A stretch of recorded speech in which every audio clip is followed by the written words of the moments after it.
Hey, I'm K.A. Milker. I'm a production director at Blizzard Entertainment. So talk about this year's 25th anniversary for Warcraft.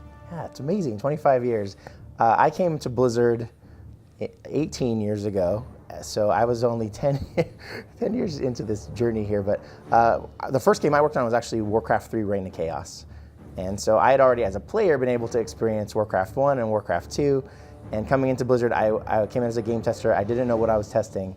Shortly after sitting down at my desk, I realized it was Warcraft 3. I was so excited. I had no idea the game was in development, but just being able to be part of it, get in there. When I first started, they only had orcs and humans, and then night elves arrived like a week or two after I started. So getting to see it kind of get built from the ground up. And then, of course, it was like such an evolution going from Warcraft 2 to Warcraft 3.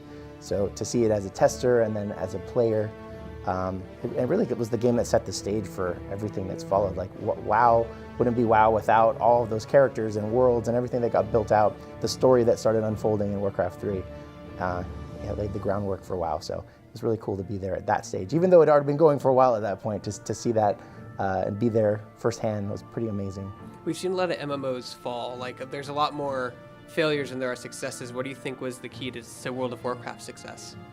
You know, Blizzard has a way of approaching game development where we look at games that we're playing and that we're really passionate about, and we try to think of like, if we were to make this game, what would we do? And then we do those things. You know, it's just about kind of polishing and streamlining and kind of perfecting the things that we think are the most fun about those games and really bringing those to the surface while we kind of eliminate or polish or kind of push down the things that we didn't think were so fun. So WoW was like a prime example of that. You know, everyone in the company was really into EverQuest at the time that they started working on WoW. And when I started at the company, actually before I even started the company, I came and I got a little tour of Blizzard, and I remember it was on a weekend, and so there wasn't supposed to be anyone there, but there were all these people in the hallways, and they were actually playing EverQuest at the time. And so to see the passion for that, but then have them apply that passion to WoW and making it their own game, putting their own spin on it, it's really the way we've approached every game we've made, you know, trying to make the games that we want to play. You guys move a lot from project to project. What are some of the challenges when you're adjusting, say, when you're working on Heroes of the Storm and then have to move to the Warcraft team? Is there an adjustment period you have to do, or are you basically doing the same thing just on a different game? Yeah, I mean, each team at Blizzard has, you know, there's some core values and things that are really similar, but, you know, we're all working in different technologies, different styles, different genres, so there's a lot of change, I think, when you move across the teams, but it's been something that's actually been really beneficial to Blizzard throughout the years. You know, originally it was one development team, you know, that was pretty much making all the games. Later on we had Blizzard North doing the Diablo series, and then we started slowly expanding to the point that we'd have like Team 1 working on StarCraft 2 while Team 2 was working on WoW.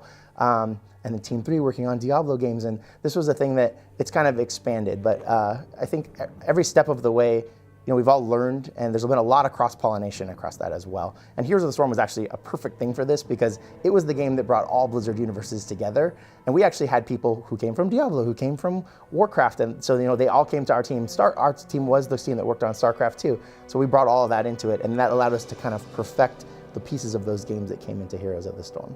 But yeah, every game we make, every experience we have, I think it helps us evolve the next generation of games that we're making as well. Yeah, and Heroes of the Storm, and I do believe Warcraft 3 Remastered is both the StarCraft 2 engine you guys created, correct? Yes, so it's a different, well, Warcraft 3 wasn't in that engine, but we had a different engine we made for War 3.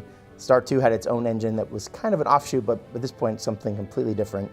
And then Heroes of the Storm was built off of originally the StarCraft 2 engine, but similarly it kind of branched off and now is really a separate code base that has its own support that's unique to StarCraft 2 versus Heroes. You know, we were inside playing WoW Classic, and we were typing like it was 2004. Oh man, I can't wait for Warcraft 4. It's going to be amazing when it comes out. Have you seen StarCraft Ghost? Oh, that's going to be good too. It's going to be all good. It's going to be Warhammer Online is going to kill Warcraft when that comes out. So we were having a good time reminiscing of those 15 years ago when we first started to play and how much the industry has changed since then.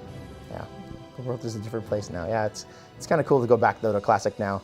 It's this snapshot in time, something I think a lot of people experience that. And the game and the world has kind of moved on. So I think it's really cool to go back and take a look again. There's a lot of nostalgia for me as a player and as a developer for Classic. What do you think it is about just Blizzard games in general that haven't withstand the test of time? I think it comes from that place where everybody who's at the company are passionate gamers. Many of them are people who came in because they were passionate about Blizzard and they wanted to put their own mark on Blizzard games.